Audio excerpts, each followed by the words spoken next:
I thought it is not there in your syllabus. अभी आपका एक चैप्टर आएगा in your economics. Last chapter है ग्लोबलाइजेशन. दिस चैप्टर ग्लोबलाइजेशन, उससे पहले का जो प्रीक्वल हम बोलते हैं ना मूवीज के अंदर, सीक्वल एंड प्रीक्वल, तो this is the prequel. Because when you will be studying the chapter globalization, then I'll say कि जिन बच्चों का मेकिंग ऑफ ग्लोबल वर्ल्ड था, they could have understood ये चैप्टर. तो making of a global world का मतलब है what today you are. You are here, you are wearing a jeans which is not, of course it is manufactured in India, but इसका जो basic culture है that is somewhere else. Today I think all of you might be what we say, liking the food like pastas, noodles, something, है ना. तो वो कहाँ से आया था? It is not Indian made.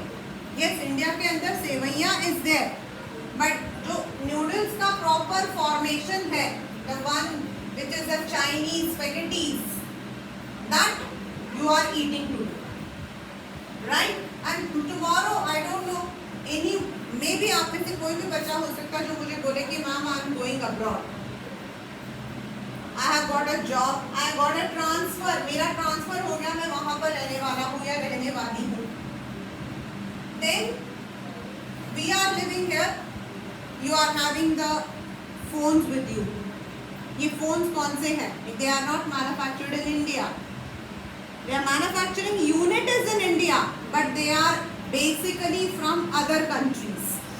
Like Nokia आपका फिनलैंड है, Apple आपका US है. तो ये आज आपके पास, और वो कंपनीज आज इंडिया के अंदर अपना पैसा इन्वेस्ट कर रही है. They are investing the capital. Today there is a flow of the goods.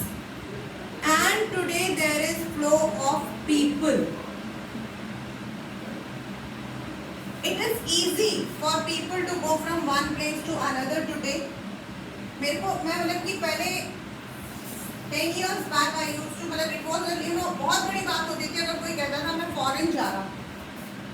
आज मेरा हर दूसरा स्टूडेंट जिसको मुझे लगता है कि काबिल है या ना काबिल है मैं नहीं बोल सकती हूँ, they go to Dubai. They go to Mauritius, they go to Maldives, and this freedom, मतलब इसका मतलब क्या है कि हमारा जो परचेजिंग पावर पैरिटी यानी कि खरीदने की जो हमारी शक्ति है वो बढ़ चुकी है और इजी हो गया है आज कहीं पर भी जाना. It's very easy for you to go anywhere today across the world. It is very easy for you to send your goods across the world. It is very easy for people to invest in different areas, and this is what we call as global world, right? और आज हम लोग जो इस chapter में पढ़ेंगे वो ये है that how did this global world come into existence? क्या पहले से ऐसा ही था? Yes. ये जो तीन चीजें what I have written is capital, goods and people. They used to flow from one place to another, and not only this, even diseases. Pandemic छोड़ दीजिए, that is the हम लोगों के लिए that is an example. But पहले cattle plague, chicken pox, smallpox, these also move from one country to another. मैं अभी की बात नहीं कर रही हूँ, 17th and 18th सेंचुरी के बारे में बात कर रही हूँ. Diseases also flew from one place to another. Not only that, capital, goods and people move. And जो आज हम स्ट्रक्चर अपना देखते हैं इसका अपने वर्ल्ड का, this is because of all these movements which have been there in different countries across the world, and we all came to what we call as global world. सबसे पहले जो बेटा आपके पेपर में आएगा, and what is the meaning of a global world? The I have kept my I'm taking here. The interconnectedness, that is आपस में जुड़ने को हम बोलते हैं. The interconnectedness of the countries, that is what we call as the global world. Today we are connected through technology. Today we are connected through people. Today we are connected through goods and finance. आज हम लोग हर चीज से connected. Technology is there, goods are there. आज हम लोग जो use कर रहे हैं, whatever product we are using, they are all interconnected.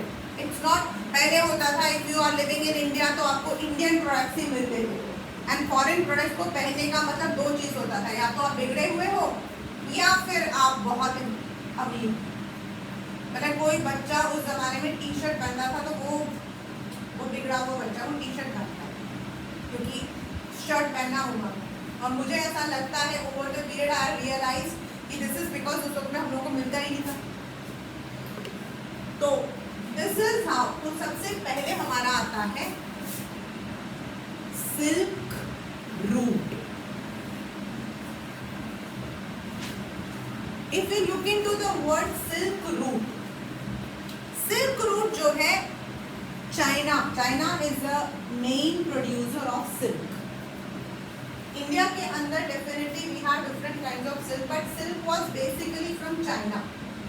And from China ये जो ट्रेड रूट था China to west, from China to west you have a road route. आपका एक रोड का रूट है which crosses Kashmir in India.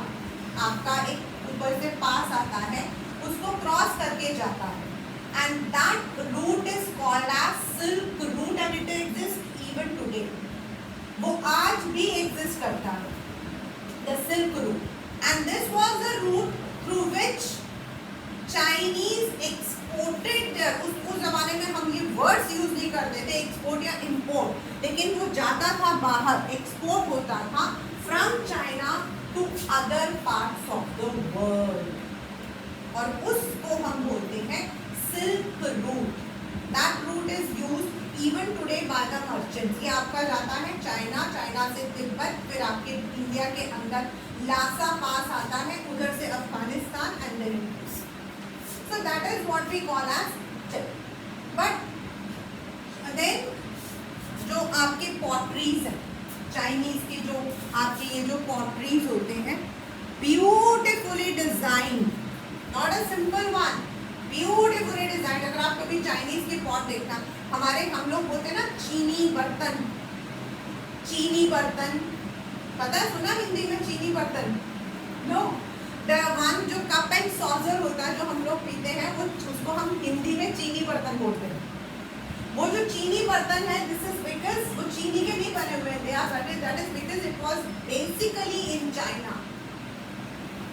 T, आपका चीनी बर्तन, ऑल दीज, ये जो पॉटरीज, क्योंकि उस जमाने में हमारे घरों में तो आज भी होता है, ये कप एंड प्लेट होता है, and we call it as, in Hindi we call it as चीनी बर्तन. अब तो इसके मैल्कोवेयर एंड दिस एंड दैट और we have different kinds, but जो बेसिक होता है वो चीनी बर्तन होता है.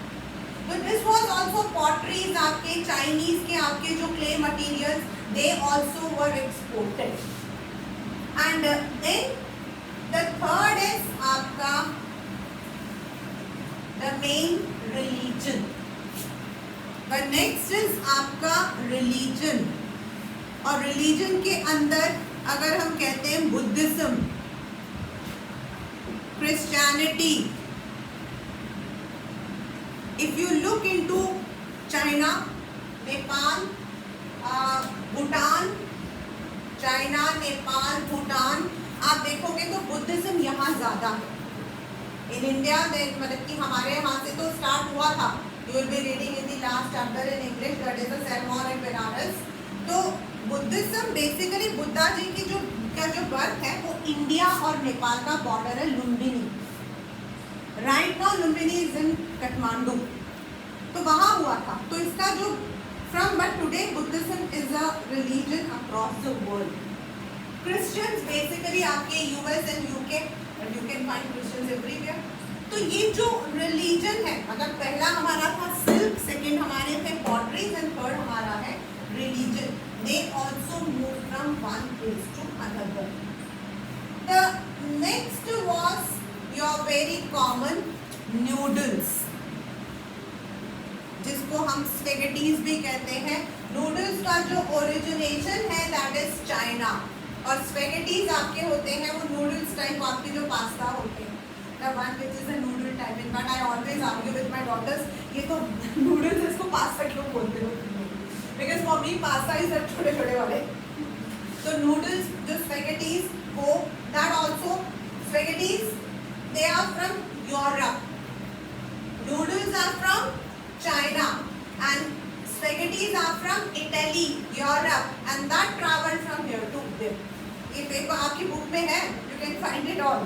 It's not there, I'll show you where it is. हाँ बोलो बेटा.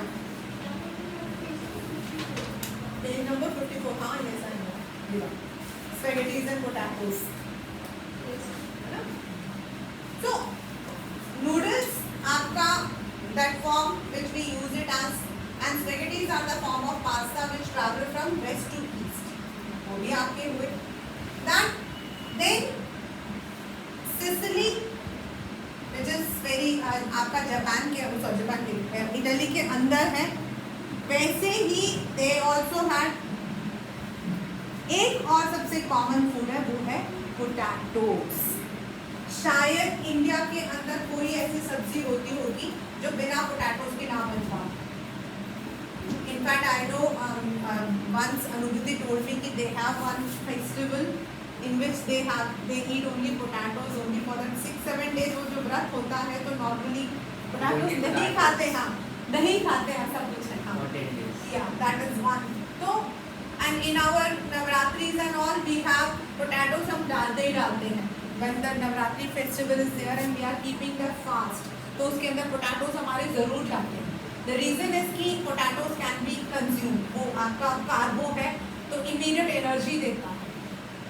तो potatoes which is very common for everything, that was also. और potatoes से तो आपको पता है there was even potato की वजह से there was even what we call as famine. potato की वजह से एक मतलब कि बहुत सारे लोग मर गए. Reason what? Potatoes, soya, groundnuts, tomato, sweet potato, chilli, ये भी हमारे जो है they were also introduced in Europe and Asia when, मतलब कि बाद में तो उसको अमेरिकन, मतलब बाद में नाम आया था ना क्रिस्टोफर कोलंबस की. तो अभी हम लोग अमेरिका यूज करते हैं for north America, south America and Caribbean. पहले अब हम लोग नॉर्थ अमेरिका को बेसिकली यूएस के नाम से जानते हैं, because US is a confederation of 50 states. अब हम अमेरिका को नहीं, पहले अमेरिका का मतलब है north America, south America, Caribbean island, सारे को मिलाकर हम अमेरिका बोलते हैं. तो ये सारे के सारे आपका जो पोटैटोज था दैट वाज देयर. अब आप on the page number 55 if you have, अगर आप देखो तो दिस इज आयरलैंड का जो पोटैटो वाला था, this comes in the paper, page number 55. As I said कि even potato is a very simple food, right? And sometimes doctor says to avoid potatoes to avoid the carbs, and वो कहते हैं excess आपका जो है you may have the fatty one. लेकिन Ireland में potato was very important. Ireland के अंदर, Ireland is a part of what we call as UK. It is part of UK. And वहाँ पर जो आपके poor peasants थे, they used to grow potatoes, क्योंकि उनका मानना था potatoes will increase your age. It will help you to live better and longer. And what happened कि there was a disease. When I will be sharing the notes, उसके अंदर ये मतलब properly लिखा हुआ है. I was in fact, तो उसमें आप देखना, that is called as Irish famine. आपके पेपर में, paper very important question is there. This is a 2 marker or 1 marker question only. but Irish famine. Now what is Irish famine? Ireland was one of the poor peasants used to grow potatoes, and Europeans thought that potatoes will be helping them to live longer and a better life. And there was a plague, there was a disease. Plague का मतलब यहाँ पर disease, जिसकी वजह से बहुत सारे potato के आपके जो प्लांट्स थे वो आपके डिस्ट्रॉय हो गए, and that led to starvation. उसकी वजह से स्टारवेशन हुआ और उसको हम बोलते हैं Irish famine. This is one of the important question for your exams, right. The next अब आपका आता है, you can keep it. The Europeans sellers. पहले क्या होता था, हमारे लैंड ऐसे नहीं थे जैसे अब हम हैं. Everywhere we are living. You can go to any, sometimes we found कोई भी मतलब की जगह यू विल फाइंड पीपल. अगर population has inhabited in different areas. कुछ ही एरियाज ऐसे हैं जहाँ पे कोई नहीं रहता. बट पहले क्या होता था, लोग एक जगह से दूसरी जगह यूजिंग द सेम, यानी कि through the water they would be flowing, and अगर उनको जगह मिलती थी, they found it suitable, they would settle down. Sometimes accidentally, sometimes intentionally. कभी कभी एक्सीडेंटली वो लोग वहीं रुक जाते थे और कभी कभी इंटेंशनली उनको लेकर जाते थे. जैसे आपका Caribbean islands is there, that was deported. African वहाँ पे डिपोर्ट हुए थे थ्रू द यूरोपियंस. तो जो यूरोपियंस होते हैं, they would be moving, they used to move, and उसकी वजह से क्या हुआ, यूरोप कॉन्कर्ड मेनी एरियाज. जैसे यूरोप के ही आइलैंड थे आपके कैरिबियंस, अफ्रीका, इंडिया की आपका ब्रिटिश जो है वो बेसिकली यही थे. French, they had targeted Sri Lanka. Then आपके डच, दे टारगेटेड आपके वियतनाम. तो इस तरीके से देयर वर यूरोपियंस जो सेल करते थे from one portion to another, and therefore the Portuguese, Goa is the Portugal colony, and the Spanish, the Spain, France के नीचे, they colonised America in a decisive way. कैसे किया, ये भी आपका पेपर का पेज है, and this is a very interesting part. और इसमें क्वेश्चन आता है, how did disease help the Europeans to colonise. हम कॉलोनाइज कैसे होते हैं, किसी पर हम किसे कंट्रोल करते हैं, या तो आर्म्स, एम्यूनिशन यानी कि गोला बारूद, है ना, या फिर हम कैसे करते हैं, जैसे हमारे यहाँ हुआ था, बाय ट्रेडिंग, एडमिनिस्ट्रेशन. लेकिन ऐसा नहीं हुआ था.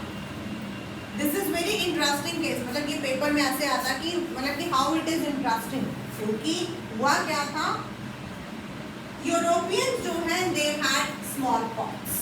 The Europeans had small pox, and small pox is communicable. तो स्मॉल पॉक्स हुआ एंड उनको तो इम्यूनिटी मिल गई, because small pox is a self defence. एक बार आपको आ गया तो you will not. But when the American जो कि अलग थे, आइसोलेटेड थे, एंड यूरोपियंस वहां पर गए, तो they were carrying the germs of smallpox with them, and इसकी वजह से अमेरिका में बहुत सारी कम्युनिटीज थी जो कम्प्लीटली वाइप ऑफ हो गई, and thus Europeans got the control of America. एक और आएगा अभी, मतलब this is one. There were two diseases जिसकी वजह से the Europeans could colonize. One is America and second one is Africa. The first one is America and second one is Africa. लेकिन second one जो है उसमें humans को नहीं हुआ था. That was the rinder paste of the cattle. तो पहला आपका था the Europeans were having small pox. They had developed the immunity, but when they reached America, the Americans did not have the resistance, so many of the communities were wiped off and Europeans got control of America. उनको जो है America का control मिल गया, क्योंकि वहां पर कोई रहता नहीं था, उन्होंने कंट्रोल कर लिया, बस हो गया. But Europe was not what we see today. Today Europe is considered to be one of the strongest and the wealthiest continents in the world. Europe जो है वो अमेरिका से भी ज्यादा रिच है आज की date, but it was not like that. At that period, 18th century, it had poverty, diseases, religious conflicts, and उसकी वजह से क्या होता था? People used to flee from there. वहाँ से भाग जाते थे. अगर आपको पता हो, Australia and America has similar population. Both of them speak the same kind of language, English. How? How English is common to UK, America and Australia? The reason is the Europeans who had settled in US, they became Americans. Those who fled to Australia, they became Australians, and those who remained in UK became the English.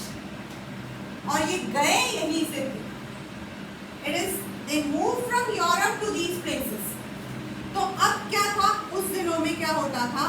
People जो है they used to या तो वो colonise करने के लिए जाते थे या अपॉर्चुनिटीज के लिए जाते थे. At that period America was not this much rich. This was later. Now उस वक्त में two countries were the richest, India and China. To be on the अच्छा, for the fear of prosecution.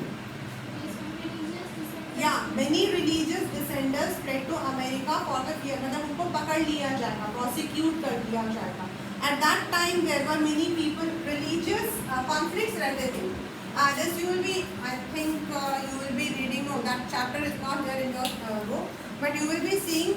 We had basic जो religion है around the world is Christians. And in Christians also you have two kinds of Christians. Protestants मतलब कि जो Protestants हैं, एक आपके वो हैं जो कि मॉडर्न हैं और एक आपके कैथोलिक्स हैं. So those who will be dissent मतलब कि उस चीज को नहीं मानते थे, dissent मतलब नहीं मानते थे, कहना नहीं मानते थे, उनको जो है प्रोसिक्यूट किया जाता था, उनको पकड़ा जाता था, उनको पनिश किया जाता था. उस पनिशमेंट से बचने के लिए they would be moving from one country to another. So that period आपका जो है India and China was the richest, but you will be reading, if you any one of you is moving to political science in class 12, then you will read कि China 1870 के बाद 1970 तक isolated, and the reason was Chinese wanted to develop their own economy, जहाँ वो pin से लेकर plane तक खुद मैन्युफैक्चर करना चाहते थे, where they wanted to increase their economy. It was only after 1970 when China opted for the open door policy, यानी कि they were open to the other countries also. इसीलिए अगर आप कभी भी वर्ल्ड वॉर देखोगे, first world war, second world war, वहाँ कहीं चाइनीज का मेंशन नहीं है. इंडियंस का मेंशन इसीलिए होगा क्योंकि इंडिया के जो ट्रूप के आर्मी ट्रूप था, they were sent for the by the British for in the fight, and in fact जो वॉर में जो पकड़े गए थे, उन्हीं से आपका इंडियन नेशनल आर्मी भी बनाया था नेताजी सुभाष चंद्र बोस ने. But you will not find any mention of China in any of the war. The reason is they had closed their door for all the people. वहाँ अंदर क्या होता था कोई नहीं जानता. That was an open. That was after 1970 they adopted the open door policy. So उस वक्त में India and China were the richest, and India was also called as what we call as सोने की चिड़िया. Now 19th century में there were political, social, technological and economic changes, which I have already spoken in the very first. And economy में हमारा जो सबसे पहले था, ये पेपर में 3 मार्कर क्वेश्चन है, what were the 3 types of flows in the international economic exchanges? तो flow of goods, flow of capital and flow of labour यानी कि पीपल, जो मैं आपको पहले बता चुकी, यानी कि the thing started moving from one place to another through business. Capital यानी कि पैसा एक्सचेंज होने लगा and people also started moving. अब मूव क्यों करते थे? That was different way. Sometimes it was because they got a job, migration, immigration, and but that was the main purpose. आप अगर देखो मोस्ट ऑफ द इंडिया के अंदर भी अगर केरला के लोग देखोगे तो you will find them settled in UAE. आप यूएई के अंदर जाओगे ना, आपको कभी नहीं लगेगा आप एक फॉरेन कंट्री में हो। You will never never and never find आपको वहाँ पे लोग हिंदी या फिर मलयालम बोलते हुए नजर आए। The only thing is it is very clean, बस क्लीनिनेस है, बाकी आपको वहाँ पर सिर्फ इंडियंस ही नजर आए। Not even a single person would be speaking any other language. आप मॉल चले जाओ, आप रोड में चले जाओ, आपका driver, everyone is a Kerala. In fact when we went out, हमारा ऐसा था, फॉरेन थोड़ी आए, बस ये था कि रोड में मतलब कि डॉग्स नहीं थे, roads were very clean, but हमारे जो ड्राइवर थे, he was a Keralite.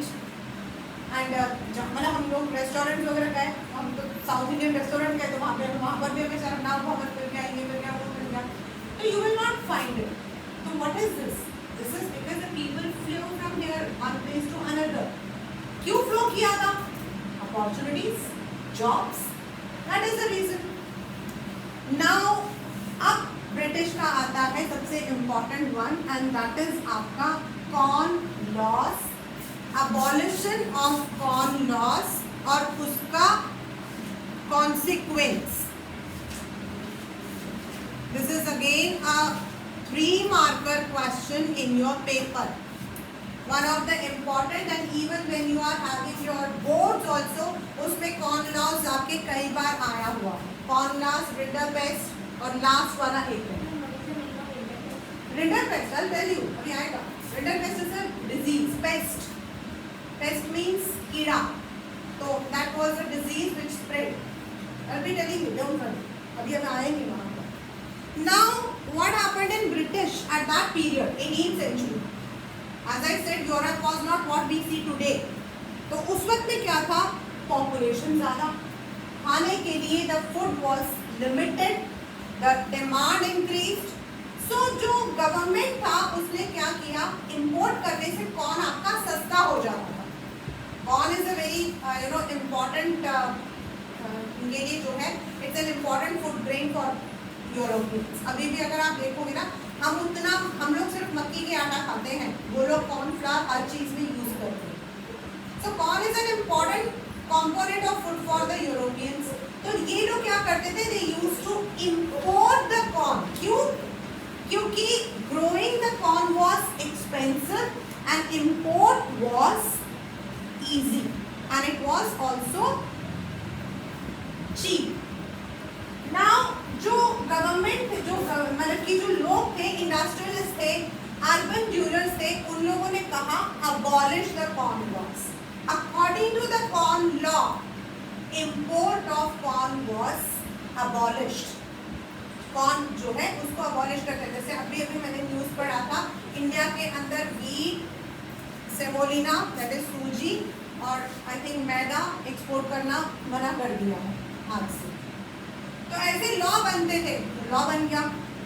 Now what happened? आपका पेपर में कॉर्न अबॉलिशन समझ आ गया। अबॉलिश मतलब कॉर्न लॉ था, आप जो इंपोर्ट नहीं कर सकते, लेकिन डिमांड ज़्यादा हो रहा था, तो इंडस्ट्रियलिस्ट ने कहा कि you allow us to import the corns.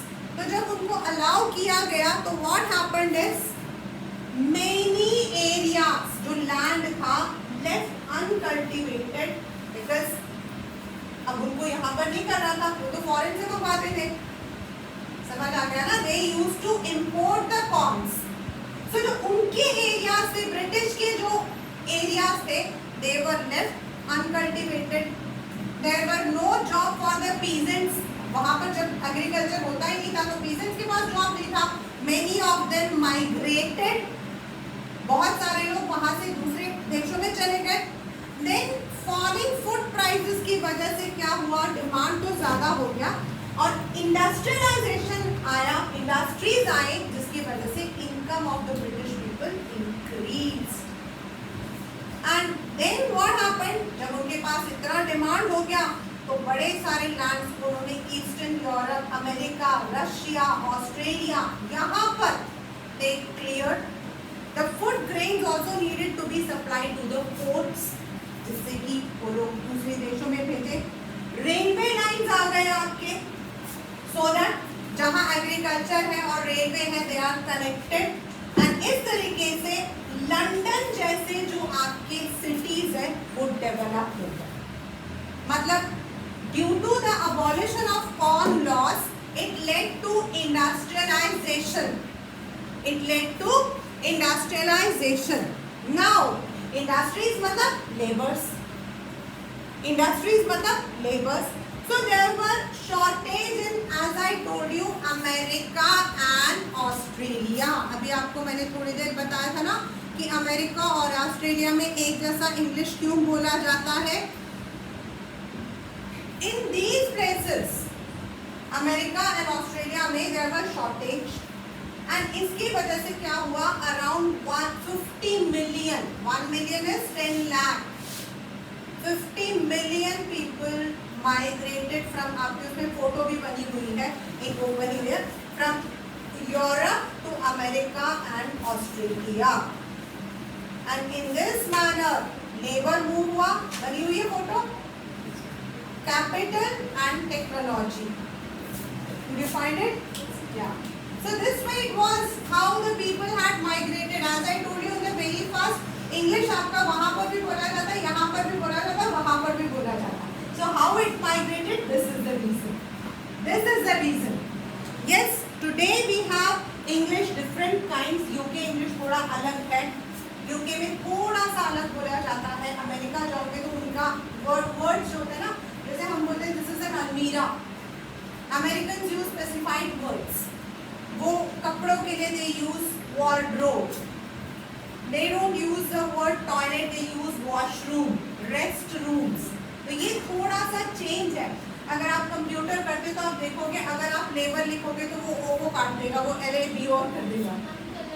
Yes, colour में भी करता है. So this is because right now जो हम टेक्नोलॉजी यूज कर रहे हैं वो US बेस्ड टेक्नोलॉजी यूज कर रहे हैं. एंड अर्लियर जो हमारा इंडियन इंग्लिश है ना वो है आपका UK इंग्लिश. हम जो बोलते हैं वो UK इंग्लिश है, लेकिन हम जो भी टेक्नोलॉजी यूज कर रहे हैं ऑन द कंप्यूटर्स वो आपका US है. And that is why certain times it will be showing the spellings wrong. आपका वो रेड लगा देगा नीचे. This is the reason. So this is how America, Europe and Australia came into existence. Right now the next is technology. ये आपके paper में आता है. Describe the role of technology in making a global world. बेटा ये वाला जो question है ना इसको प्लीज कंफ्यूज मत करना. The same question is there in globalisation also and more और less it the answer is same. More और less it is the answer is same, but still globalisation is an economic chapter and this is a history chapter. Now what happened? अभी तो मतलब क्या उसमें क्या है उस बारे में आपके पेपर में आता. What are the factors that enhanced globalization? और इसमें आता है what is the role of technology in making the world a global world? Again, there are two different questions and both are related also. Well, you can take the hint from each other. Now, if you see meat, अगर आप meet को देखो, steam ships,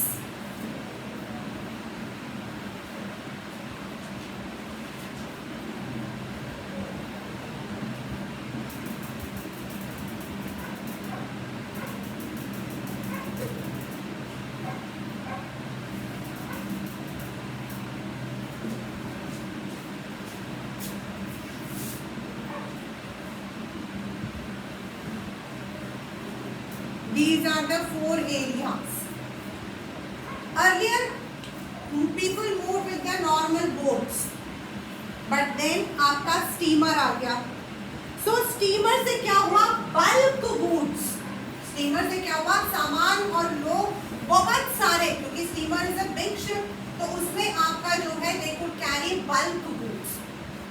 And railway it always helped in every country, because आप कहीं पर भी रहते हो, if you want to go from one place to another, how you will be going? At that time, going by air was only a dream, क्योंकि air आपका 1900 के बाद आया था actual existence में, and it was only later after 1951 air services started functioning properly.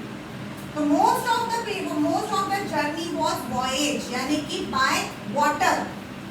तो steamships and then when the railways were laid, तो जहाँ agriculture होता था, पहले क्या होता था? People used to settle near the agricultural land, but then with the help of the railways, they could even transport it from one place to another. And अगर उनको एक्सपोर्ट करना होता था, तो जहाँ पे वो मतलब कि ग्रो होता था, वहाँ से पोर्ट तक जाने के लिए भी railways help. The third was telegraph. You must not even have heard about telegraph. The reason is आप लोगों ने तो फैक्सिमाइल भी नहीं सुना होगा, फैक्स, क्योंकि आपके टाइम में वो सब चला गया था. टेलीग्राफ इज, पहले क्या होता था? If I have to send an, आज क्या है? Instant messaging. You want to tell within seconds, आपने यहाँ से मैसेज किया, मेरे पास यहाँ होगा. You are living in America or Africa or anywhere, I can get the instant messaging. पहले ऐसा नहीं होता था. There used to be a time जब टेलीग्राफ मतलब खतरनाक चीज. Why? Because telegram was very very costly. पहले आपके वायर्ड टेलीग्राम थे, मतलब वायर जाते थे, फिर वायरलेस टेलीग्राफ आ गए. But telegraph का मतलब है very costly, very expensive, and telegraph will be used only when you are requiring something very very very emergent, like किसी की डेथ हो गई, किसी ने दरवाजा खटखटाया, टेलीग्राम, और घर में ऐसा होता था, पता नहीं कौन हो गया, होता था, सच में मैंने देखा है. या फिर कोई अचानक से आ रहा है, बेबी हुआ है, तभी टेलीग्राम जाती. That was so, but still telegram helped in exchanging communication. Right? Now आपका आया रेफ्रिजरेशन. रेफ्रिजरेशन के अंदर आपका पेपर में क्वेश्चन आता अलग से 3 मार्क का. How did refrigeration? Now what happened is, as I said, हमारा जो है खाना पीना जो है that used to transfer from one place to another. At that time, meat जो है it was not transported. Meat was consumed only by the rich people in Europe, not by everyone, because it was very expensive. तो ये लोग क्या करते थे? The traders, the merchants, they would be transporting the live animals, the livestock. उसको हम क्या बोलते हैं? Live stock. समझ आया? लाइव एनिमल्स नहीं बोलेंगे, लाइव स्टॉक बोलेंगे.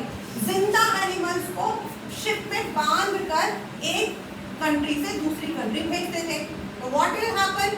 आपका शिप कितना टाइम लेता है? 30 days, 60 days to reach from one place to another. तो आधे कैटल मर जाते थे, आधे कैटल जो है वो डिजीज हो जाते थे, बीमार हो जाते थे, and meat was very expensive.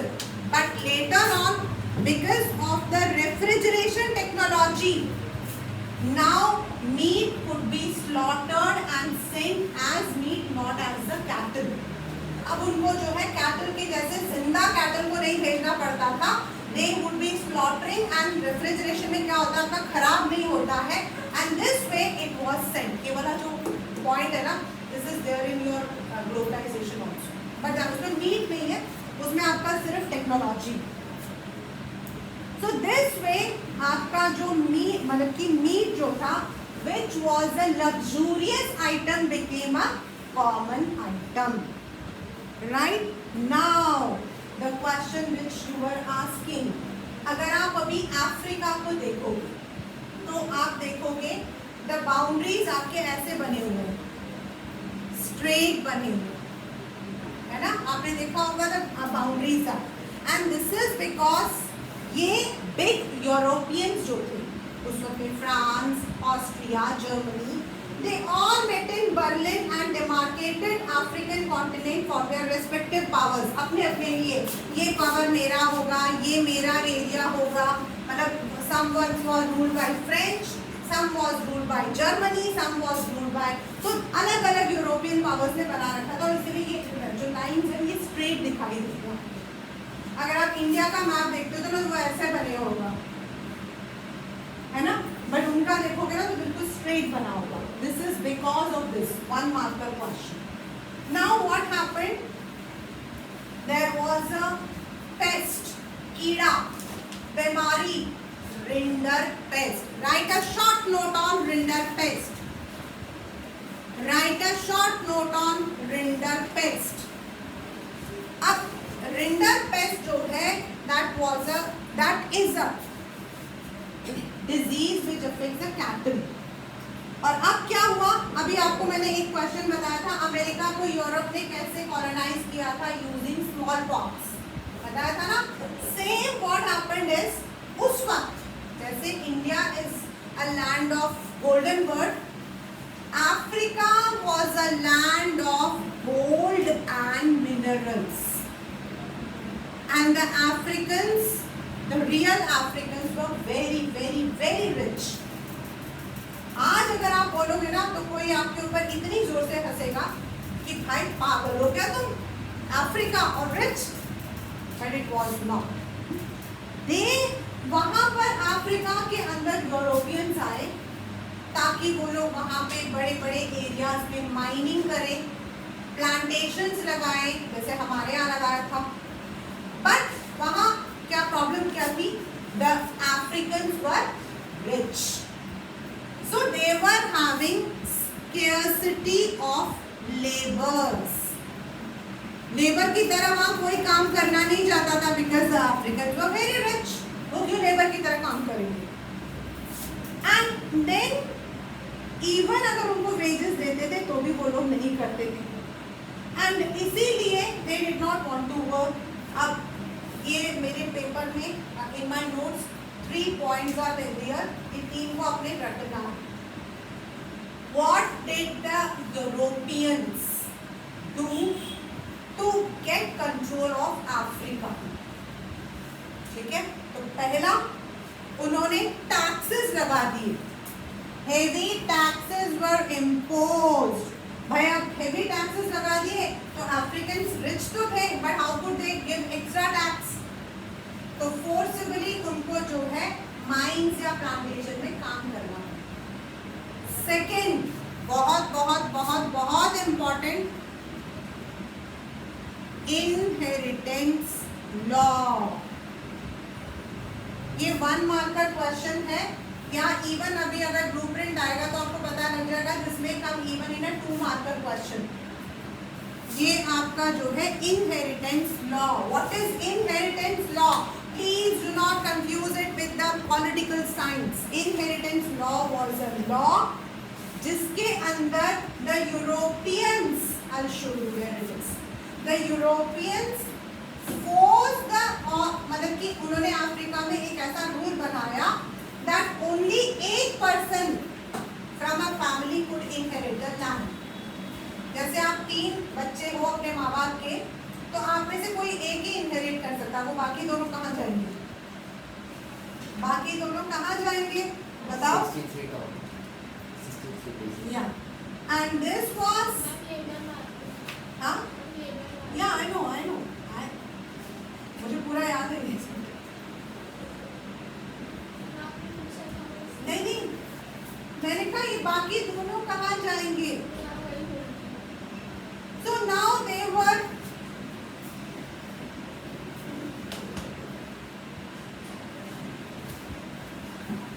forced to work as laborers because one person from one family could inherit the land and that became, उसकी वजह से क्या हुआ, they had to work as laborers।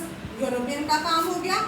तीसरा, जैसे हमारे यहाँ पर आपको याद होगा मैंने नेशनलिज्म इन इंडिया में बताया था, आपका इनलैंड इमिग्रेशन एक्ट बना था। Similarly they also made an act कि they can not move from their places, उनको अपनी जगह पे जो है अपने कैंपस में ही रहना पड़ता था, they were not allowed to move free. And ये जो तीन जो थे, इसकी वजह से the Europeans could get better control of the. Now at that time Rinderpest came. As I said, Rinderpest is the disease of the cattle. वो cattle disease है, यानी कि which affects only the cattle. अब हुआ क्या, British Asia के साथ जो हॉर्सेस आते थे, घोड़े, उनको ये बीमारी थी। Rinderpest is a disease carried by horses. अब जब ये हॉर्सेस आए इटालियन सोल्जर्स के साथ, it spread in Africa like the forest fire, and within 5 years 90% of the African cattle population was wiped off. 90% आपके cattle खत्म। अब cattle खत्म का मतलब बेचारे अफ्रीकन कर क्या सकते हैं? अगर आपके पास घोड़ा नहीं है, भैंस नहीं है, आपके पास ये सब चीज नहीं, तो how will you work? And this was not दे, मतलब कि यूरोपियन जो थे उनके लिए आसान हो गया, and they made all them as आ गया, रिंडरपेस्ट आ गया। नाउ इंडिया का, this is all what we have read is about the global, now we are reading about India. और इंडिया में पंजाब वाला क्वेश्चन बहुत ही कॉमन है। नाउ इंडेंजर्ड लेबर हमारे यहाँ पर भी थे, बाबा रामचंद्र, याद है? Baba Ramchandra was an indentured, yes, the same was, यही लोग थे, बिहार, उत्तर प्रदेश, तमिलनाडु। अगर आप आज के दिन में if you go to Malaysia, you will find 90% Tamilians there. वहाँ पे इनफैक्ट जो एक तो मलाइज है, दोज आर माले, मतलब जो वहीं के लोग हैं, and the rest are Tamil population. मतलब वहाँ पर आपका मिनी इंडिया करके पूरी जगह है, जहाँ आपको सिर्फ तमिल गाने सुनाई देंगे, जहाँ आपको सिर्फ तमिल के ही सामान दिखाई देगा। I have gone there. Complete. You won't even find it that you are. It looks like Chennai only. Complete. And the reason is ये इंडेंजर्ड लेबर्स जो कि वहाँ पर जाकर सेटल हुए थे, फिजी आइलैंड्स, देन आपके मॉरिशियस, मलेशिया, ये सारे आपके थे, and some of them were sent to Ceylon. And what is Ceylon? Sri Lanka. Today's Sri Lanka was Ceylon. And कुछ आपके थे, they were sent to tea plantations of Assam, जो हम पढ़ चुके हैं in our nationalism in India. Now they wanted, जो Britain से they wanted, और ये लोग क्या करते थे, जो आपके इसमें ना एक फोटो बनी होगी, बिल्कुल सूखा, मतलब कि सुकड़ा सा एक इंसान। Now the person, they would be promising that you would be getting food, you would be getting आपको legal rights, लेकिन जब वहाँ पर जाते थे तो what happened is they were starved, कई लोगों की डेथ हो जाती थी। But there is a photo also, a person very, मतलब बहुत पतला पतला करके, है ना? Starvation. Yes. Now many people resisted, बहुत लोगों ने मना भी किया। अब ये पेपर में आपका आता, what is चटनी म्यूजिक? सबसे पहला क्वेश्चन है बोर्ड का, अगर आप कभी भी 10 years का क्वेश्चन पेपर निकालना, पहला क्वेश्चन आपका, first question of board is what is chutney music? The first question, what is chutney music? And this was different type of people, अपने अपने तरीके से इन punishments को, इन इंडेंचर को, इस बॉन्डेड लेबर को मना करने की कोशिश करते थे, using culture, using music, using art, वो लोग कोशिश करते थे। और जैसे आपका Trinidad, the annual Muharram procession was transformed into a riotous carnival called Hoseh, जिसमें सारे वर्कर्स ने ज्वाइन किया था, जबकि वो लोग मुस्लिम्स नहीं थे। That was a procession, आपका मुहर्रम में प्रोसेशन निकालते हैं ना, उसमें, and they all tried to resist against the labor law. Second आपका था रस्ताफारियानिज्म, जो आपका मतलब कि जमाइका में था, बॉब मतलब कि मार्ली ने किया था, वो आपका था चटनी म्यूजिक, जो त्रिनिदाद गुयाना, इसके through expressing through the art and music they have tried to resist the loss. Chutney music एक ऐसा म्यूजिक था, मिल गया आपको, it is here in the down picture के नीचे बना होगा। चटनी म्यूजिक आपके मतलब कि देयर वर प्रोसेशन में and it was joined by everyone. हालांकि वो मुस्लिम्स का मुहर्रम था, लेकिन बाकी वर्कर्स ने भी उसको ज्वाइन किया। सिमिलरली व्हेन बॉब मार्ली ने, तो ये chutney is actually mixture and this was also to resist against the law which indentured them. So कई लोगों ने जो है कोशिश किया टू स्पीक अबाउट, क्योंकि ट्रेड में कोई प्रॉब्लम नहीं थी, in the flow of goods कोई प्रॉब्लम नहीं था, लेकिन जब आता था लोगों का, and if they were bonded, if they were exploited, and people started, जैसे हमारे यहाँ से मलेशिया में जो गए, they are now settled over there. Fiji में गए, आपके Baba Ramchandra was a Fiji, मतलब कि वो फिजी गए थे। So these were the islands where they were given the indentured labor की तरह उनको रहना पड़ता था, जहाँ उनको प्रॉमिस दिया जाता था, लेकिन वहाँ उनको मतलब कि महीनों खाना नहीं मिलता। Now हमारे यहाँ पर अगर हम बोले इंडियंस, तो there were many people like Shroffs, tiger Shroff याद रखना, नट्टू कोटी चेट्टियार्स, ये हमारे यहाँ पर भी साउथ में, they are all very rich people, they were the bankers जो South Central Asia then Africa, इनमें जो आपके रिच मर्चेंट्स होते थे, इनको पैसा देते थे। They were the Indian entrepreneurs, those who lived abroad, they used to finance the export agriculture, and in this manner हमारे यहाँ पर अगर आज हम देखते हैं mini busy ports around the world, ये सब इंडियंस ने भी हेल्प किया। इवन हमारे यहाँ पर ना जो आपके रतन टाटा वगैरह है, जो टाटा बिरला है ना, इवन ये लोग भी पता क्या करते थे, they used to be middleman. Middleman कैसे? चाइना से सामान आता है, now the Europeans will not be having the money, तो दे वुड बी फाइनेंसिंग। तो जब ये फाइनेंस करते थे तो they would be getting some commission, और इसी कमीशन के थ्रू जो है they had set up the first factory in India. Means this was the way the Indians also got the money. Now अगर हम देखते हैं तो सबसे पहला cotton, India was the largest exporters at one time. Even today we are one of the largest but not largest. We are one of the largest, but धीरे धीरे क्या हुआ, इंडिया जो है it became exporter की जगह importer बन गया। मतलब हम कॉटन के सामान दूसरे देशों से लाते हैं। क्यों? पहले कॉटन का सामान जाता था, बाद में रॉ कॉटन इंडिया से जाना लगा। हमेशा बेटा रॉ मटेरियल की कॉस्ट बहुत सस्ती होती है। ये पेन हम खरीद रहे हैं 20 रुपये का, है ना, लेकिन आपको पता है मेकर्स को ये कितने रुपए का पड़ता होगा? Can you imagine? हार्डली 50 पैसा। iPhone, we get it for 80,000 in India. What is the cost of iPhone for the manufacturers? 17,000.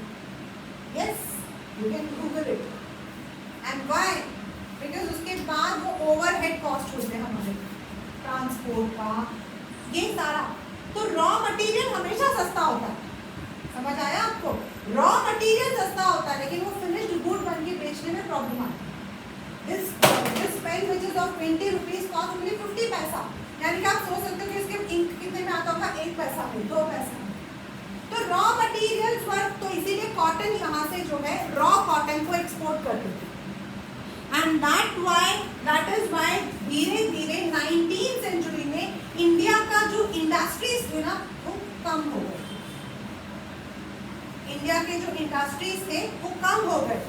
Once India was one of the what we call as exporter of raw, बाद में British ने ban कर दिया on Indian imports, और इसी वजह से क्या हुआ, वहां से जो आपके फिनिश्ड गुड्स होते थे वो इंडिया में आते थे, लेकिन इंडिया का सामान वहाँ एक्सपोर्ट नहीं होता था, which resulted in the decline of industries in India. हमारे यहाँ से दो चीजें आपकी हो गई थी. One was opium. You know what is opium? Opium अगर आप गूगल करोगे तो you will find it is marijuana. It is a drug. हाँ, but opium is used as medicine. वैसे तो जो आपकी ओपियम है हम हिंदी में बोलते हैं भांग. हिंदी में बोलते हैं भांग. होली में पीकर भांग आपने देखा होगा ना, सबको 10-10 दिखाई देते हैं. मैंने ऐसा सुना, मैंने नहीं देखा. I've heard. And after drinking भांग आपको सब चीजें 10 दिखाई देती. But actually जो marijuana है, this is a grass, opium, and this is used as medicines in most of the medicines we are taking. तो opium and indigo पता क्या है? नील. कपड़ों में नील लगता है ना. This is actually a flower जिसका जो नील होता था चंपारण से जाता था. Later on आपकी टेक्नोलॉजी डेवलप हुई एंड नील यानी कि Indigo was manufactured in the laboratory, लेकिन ओरिजिनल इंडिगो आपका था फ्रॉम चंपारण. और इसी चंपारण के लिए सत्याग्रह किया था गांधी जी ने. So this was how these things were mainly exported. Now ये ब्रिटिश क्या करती थी? रॉ मटेरियल्स यहाँ से, फूड ग्रेन्स यहाँ से करती थी, एंड जानबूझ के वो क्या करेगी? they would be importing the clothes and finished goods. अब क्या होता था? उनके पास सरप्लस होता था. ये पेपर में मैंने डार्क करके लिखा हुआ है. This is one of the very very very important 1 mark का क्वेश्चन में पहले आया था. What are home charges? तो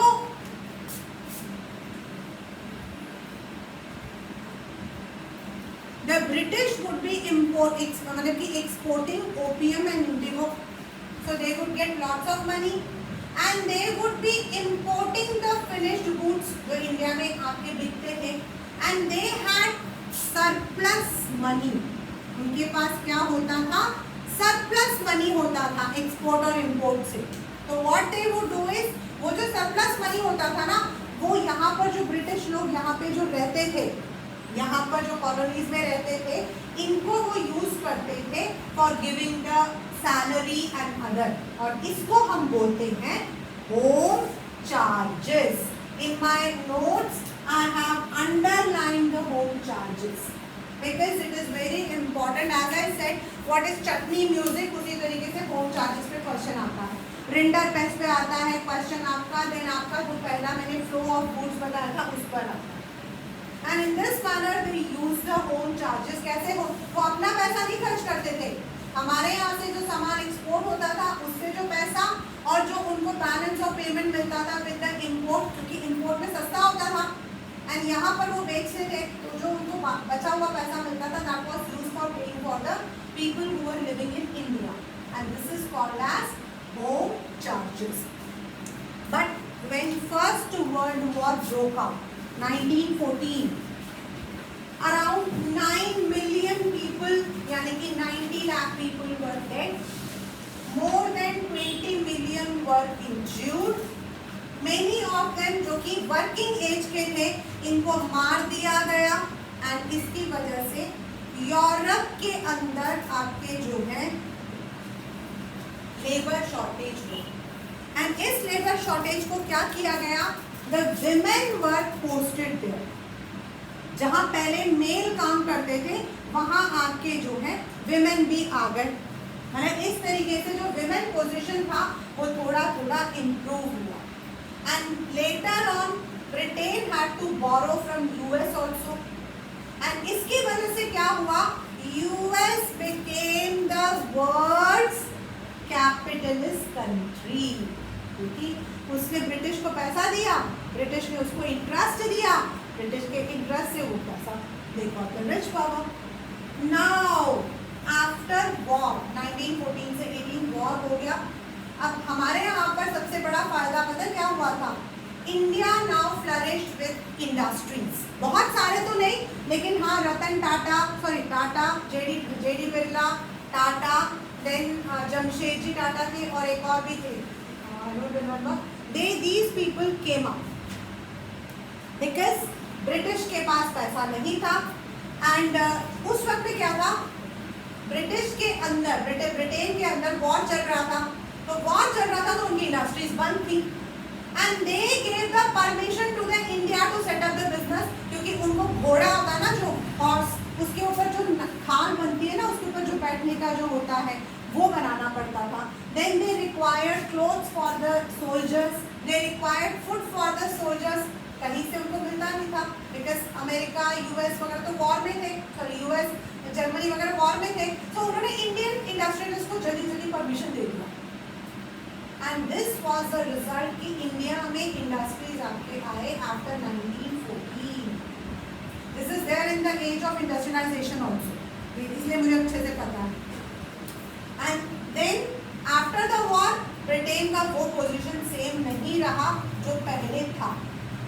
दूसरी प्रॉब्लम क्या थी, ब्रिटेन वॉर में था, नाउ वॉर में होने की वजह से उस वक्त में ईस्टर्न यूरोप आपका यानी कि पोलैंड, ऑस्ट्रिया वगैरह, they were the major producers of wheat, they were the major producers of wheat, but due to the war आपका जो है मतलब कि उनका जो एक्सपोर्ट था वो उस वक्त में खत्म, ईस्टर्न यूरोप वॉर में था, तो वो यूरोप जो है एक्सपोर्ट नहीं कर पाई और उसका फायदा किसको हुआ, जैसे इंडस्ट्रीज का फायदा किसको हुआ था, इंडिया को, और एक्सपोर्ट का व्हीट का फायदा किसको हुआ, to Canada, America and Australia. This is how मतलब कि आपका कह सकते हो कि वर्ल्ड में कैसे चेंजेस आए, मतलब पहले एक कंट्री सबसे ऊपर थी, दूसरी कम, फिर due to cattle, due to disease, due to war, एक कंट्री का फायदा दूसरे को मिल गया, वो हम लोग इंग्लिश में एक वर्ड कहते हैं your loss is my gain या my loss is your gain, मैंने अपॉर्चुनिटी छोड़ दी तो दूसरा लेगा बस। And this was how US picked up एंड आज अगर हम देखते हैं US is one of the top most capitalist country. अब आपका आता है हेनरी फोर्ड। हेनरी फोर्ड जो है he was the founder of Ford Motors, जो अभी इंडिया में फिलहाल बंद हो गया था और I always will regret for that because मेरा सपना था that I should get EcoSports and we got an EcoSport और 6 महीने बाद पता लगा US Ford Motor is close in India. Right now it has been taken by Tata Motors जो आपका EcoSport बना। उस वक्त में फोर्ड जो है it was a Pioneer of factories. उन्होंने क्या किया, ध्यान से सुनना बेटा, हाउ यूएस का मतलब कि आज हम जो यूएस को देखते हैं उसका कैसे हाउ इट ओरिजिनेटेड। पहले तो सबसे पहला आपका आया Ford Motors, right now Ford Motors अगर आप देखोगे ना उसका, if you go to Ford centre आप देखोगे वहां पर पहले जैसे हमारे रिक्शा होता है ना वैसे गाड़ी की, and later on they developed into different, और उन्होंने किया मास प्रोडक्शन। मास प्रोडक्शन की वजह से क्या हुआ, दो चीजें, एक एम्प्लॉयमेंट, दूसरा प्राइस, जो आपके प्राइजेस थे दे बिकेम लेस। अगर आप कोई खाना बनाते हो ना, मैं एक सिंपल एग्जांपल देती हूँ, अगर आप मान लो 4 जनों के लिए खाना बनाओगे ना वो आपको 500 रुपये लगेगा, और अगर आप 10 जनों के लिए बनाओगे ना तो भी वो 500 रुपये लगेगा। This is because when you are buying the things in bulk वो हमेशा सस्ता पड़ता है।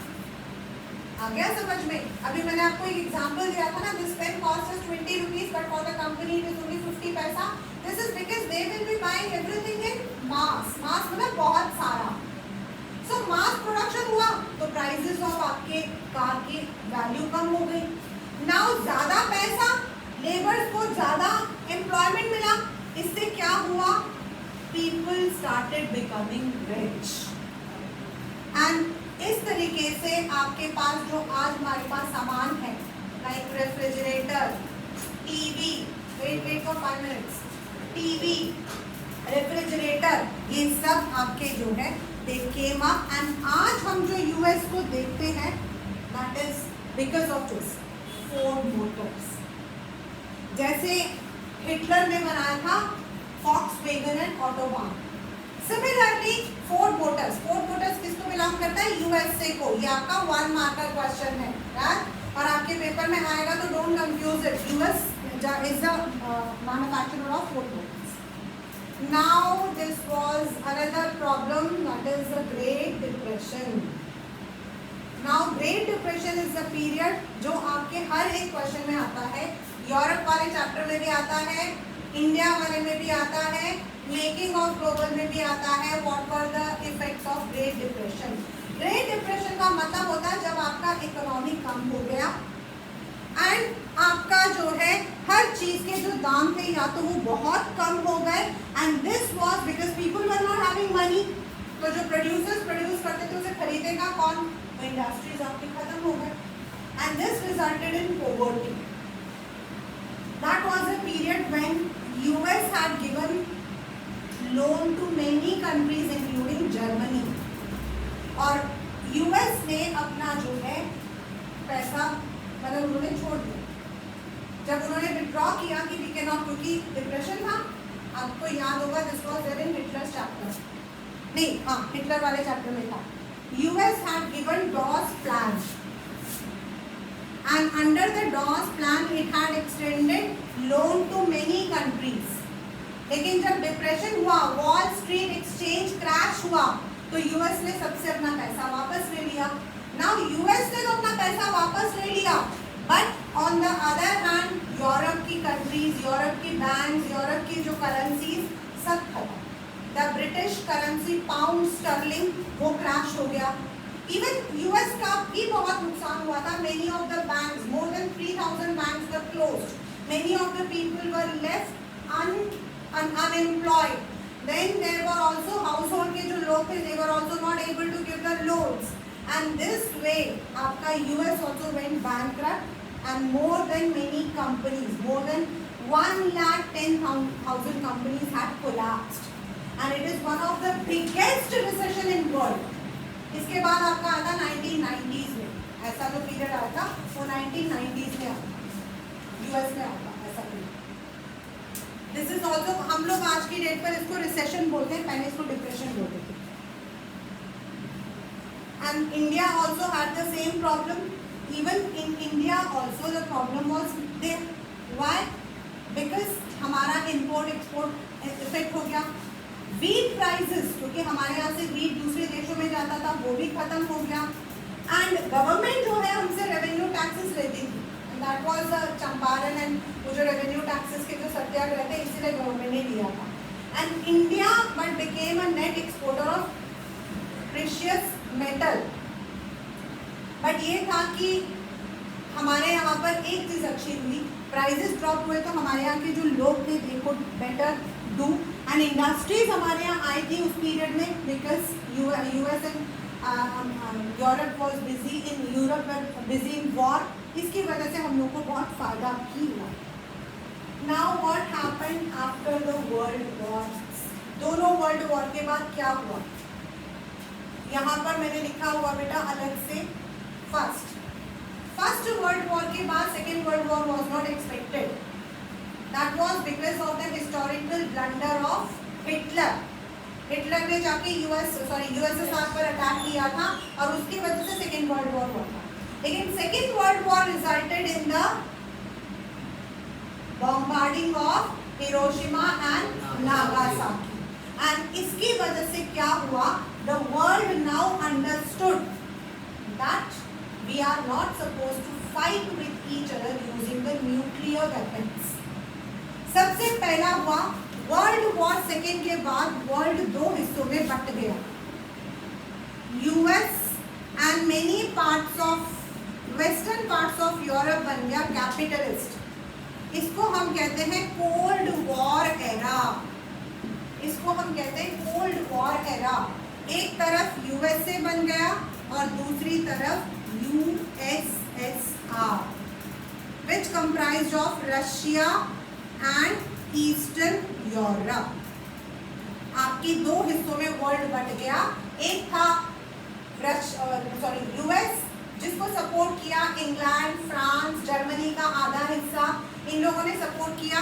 ये बन गए कैपिटलिस्ट, यानी कि इंडस्ट्री सेटअप करके अपनी इकोनॉमी को बढ़ाना आ गया।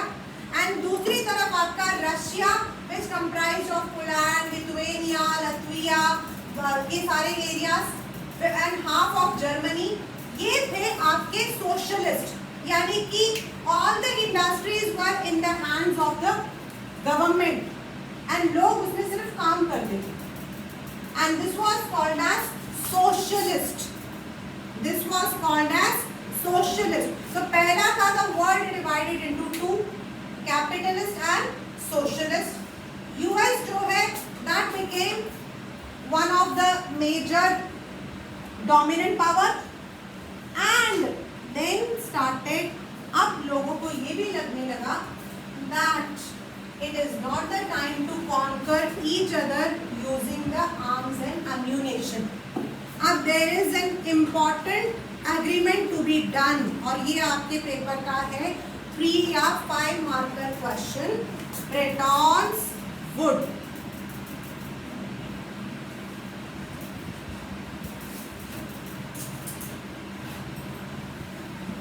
Now what is Bretton? Bretton एक जगह का नाम है, ब्रेटॉन्स वुड एक जगह का नाम है। It's in new Hampshire, US. यहाँ पर आपके जो सुपर पावर्स हैं ये सब मिले एंड आपका यूएन, क्योंकि एस्टैब्लिश हुआ था UN in 1945। UN was established in 1945। India is a founder member of UN. तो यूएन ने जो मतलब कि इसको स्टार्ट किया, तो उन्होंने जो है उस वक्त ब्रिटेन में 2 ऑर्गेनाइजेशंस को सेटअप किया था। One was international bank for reconstruction and development, आपके पेपर का क्वेश्चन, एंड दूसरा आपका था IMF, और इनको हम बोलते हैं ब्रेटॉन वुड इंस्टीट्यूशंस, क्योंकि इनको ब्रिटेन में मतलब कि किया गया था। और ये जो इंटरनेशनल बैंक फॉर मतलब कि रिकंस्ट्रक्शन है ना, इसको आज हम जानते हैं with the name of world bank. ये आपके पेपर का 1 मार्कर क्वेश्चन भी है। This is called as world bank. उस वक्त में वर्ल्ड बैंक एंड आपका IMF यानी कि इंटरनेशनल मॉनेटरी फंड जो है उसको सेटअप किया गया, जिससे कि instead of taking the loan from each other there should be an institution जो हेल्प करे कंट्रीज को in reforming their economies, right.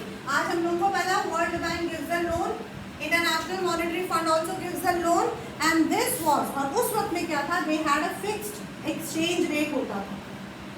अभी तो हमारा है करंट, अभी तो हमारा होता है फ्लेक्सिबल, मतलब जैसे जैसे आपके रुपये या मतलब की जो स्टर्लिंग है उनके रेट जैसे होंगे। आज अगर 1 रुपये है तो आप 1 रुपये देंगे। आज के रेट पे अगर हमने लोन लिया है आज 1 रुपये तो आज हम 1 रुपये देंगे। कल 2 रुपये है और हमने कल लिया है तो 2 रुपये देंगे। लेकिन पहले क्या होता था, फिक्स होता था, उससे कंट्रीज को लॉस होता था। कैसे? जब कम होगा तो हमें तब भी ज़्यादा ही देना पड़ेगा, है ना, और जब ज़्यादा होगा तब हमें फायदा होता था।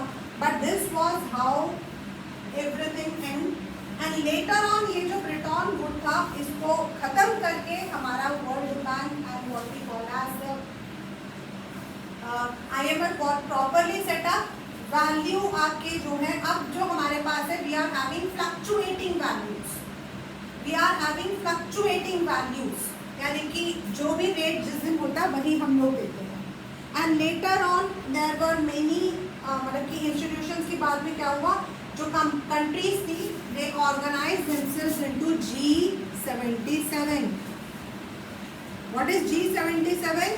Group of 77 countries. G77 is group of 77 countries, and they were the one who set up the new economic order. New economic order का मतलब है जो आज हम देख रहे हैं, where we are not having the money, we are not having the war, we are not having the weapons, we are not colonizing each other, but it is through the economic exchange. और China जो अभी तक सो रहा था, China which was isolated from the world, slowly started coming out, but it was only in 1970s जब China ने अपना open door policy खोला था. We don't need to read it, आपको सिर्फ चाइना को इतना बताना है कि 1949 के बाद उसने जो है धीरे धीरे अपने आप को जो है बाहर निकाला था. बट उसके बाद इंडिया, चाइना, थाईलैंड, वियतनाम, ये सारी countries, India, China, Vietnam, Thailand, ये कंट्रीज वो है बेटा जहाँ वेजेस बहुत कम है. बिकॉज हमारे यहाँ लेबर ज़्यादा है due to over population, and आपके जो इंडस्ट्रीज है वो कंपैरेटिवली कम है, तो वेजेस हमारे यहाँ बहुत कम होता है. एंड इसी वजह से क्या हुआ, व्हेन ग्लोबलाइजेशन स्टार्टेड, सबसे एंड वाला है ये वाला, व्हेन ग्लोबलाइजेशन स्टार्टेड, तो मेनी ऑफ द कंपनीज जो है उन्होंने एस्टैब्लिश किया अपने BPOs को in India. They establish there BPO. What is BPO? Business process outsourcing. Business process outsourcing. What is the meaning of that? जब बिजनेस को चलाना होता है, बिजनेस को चलाना होता है, तो उसके लिए जो भी चीजें हमें चाहिए होती है हम खुद नहीं करते, हम किसी और से करवाते हैं. एंड वो लेबर्स कॉल सेंटर्स हमारे इंडिया में सबसे ज़्यादा है, और उसी को हम BPO बोलते हैं. अपने लैंग्वेज में हम लोग उसको बोलते हैं call centres. And only because of the existence of call centres today India का जो एम्प्लॉयमेंट लेवल है वो इंक्रीज हुआ है. And this was not only India, China, India, Vietnam, Thailand, यहाँ से आपके जो कॉल सेंटर्स, BPO सेंटर्स वगैरह जो है वो ज़्यादा है. हम लोग नॉलेज वाला देते हैं जिसमें, क्योंकि हमें इंग्लिश का शौक है, तो we give more towards the call centres. वो लोग वेजेस वगैरह के लिए जो लेबर्स काम करते हैं वो लोग देते हैं. And in this manner the situation of eastern countries, Asian countries like India, China also develop. Right? So this is how आज हम जो ग्लोबल वर्ल्ड देख रहे हैं, where easy exchange of goods, capital is there, this is only because of all these.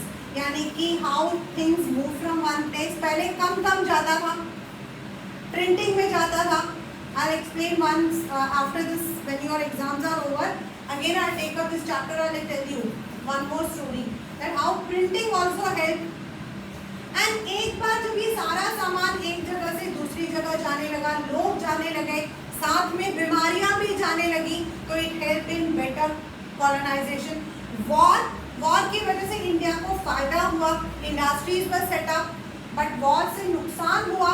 But उसके बाद आपका Britain would institution setup हुआ, which was a failure because of the fluctuating, because of the fixed exchange. और बाद में आपका world bank, IMF setup हुआ. There were other UN के other organs सेटअप हुए, and today we are having a world which is more onto economy and less onto war and others. ऐसा नहीं कि नहीं है. यूक्रेन एंड रशिया का war is one of the example. But फिर भी अभी हम लोग एक दूसरे को जो है कॉन्कर करना चाहते हैं यूजिंग इकोनॉमी. कौन सा पावर ज़्यादा है? India will become a superpower by 2040. China is already in the superpower. Japan is already in the superpower. Germany is there in the superpower. US is in the superpower. और आज हमारी लड़ाई जो है, it is not for the arms, it is not for the colonies, but it is for the economy. Right? So this is the chapter making of a global world.